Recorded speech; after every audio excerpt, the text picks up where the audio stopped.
3.74 કરોડની છેતરપિંડીના ગુનામાં નાસ્તો ફરતો પ્રદીપ શુક્લા પત્ની સોનુના શુક્રવારે જન્મદિવસ હોવાથી આવ્યો હતો.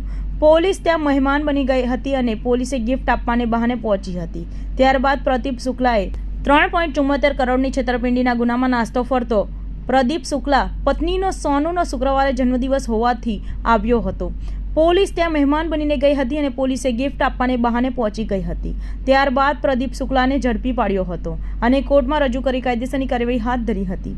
પ્રદીપ શુક્લા અને તેની ટોળકીએ અનેક લોકો સાથે છેતરપિંડી હાજરી હોવાનું જ સામે આવ્યું છે.